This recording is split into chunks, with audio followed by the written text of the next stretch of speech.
Spoiler alert, bin Laden dies at the end of it. We knew we weren't coming home from that mission. We were gonna die. We're gonna get shot down on the way in. We're gonna run out of fuel and just be in Pakistan and live our short, miserable lives in a Pakistani prison. If anyone's gonna blow himself up, it's bin Laden. We're not coming back. The guy that ended up in the point man position taking me up the stairs to bin Laden's bedroom, he pulled me aside before we left and he said, "Don't take this the wrong way, I'm going. But if we know we're gonna die, why are we going?" Which is just legit. He wanted to say it out loud, and I said, that's a good point. We are not going for fame, and we are not going for bravado. We are going for the single mom who dropped her kids off at elementary school on a Tuesday morning, and then 45 minutes later, she jumped to her death out of a skyscraper.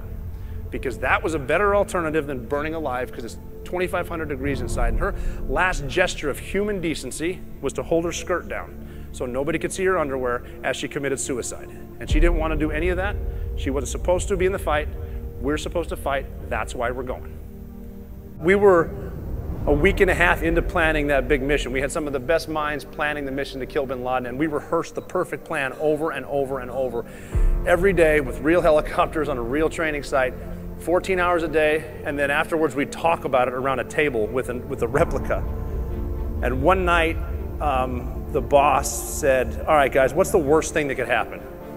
And the youngest guy in the room said, "Well, hey, the helicopter could crash in the front yard."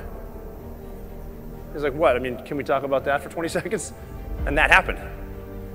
But we were able to take a potentially catastrophic event and turn it into something great because of our preparation. No matter what, we never quit. People will be so close to a goal 95% of the way there and have a bad day and then throw their hands, or a series of bad days. That's it, I quit, I'm done, You are not having a bad life, you're having a bad day. Now, saying never quit and never quitting are two different things, so I need to tell you a story.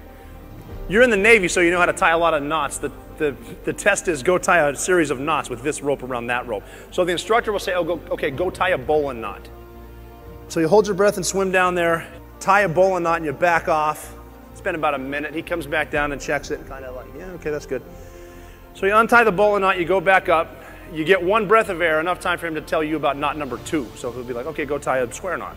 The test is simple. Tie 5 knots in a row, you pass. Now they give you a certain amount of attempts at each test, but a friend of mine named John was on his last attempt. If he doesn't do all 5 right now, they're going to kick him out today. He'll never be a SEAL. Lifelong dream, that's a lot of pressure. On his 5th knot attempt, he drowned. So the instructor swam down to get him. He straddled John and started immediately with a sternum rub, trying to get him to cough it up. Then he started CPR.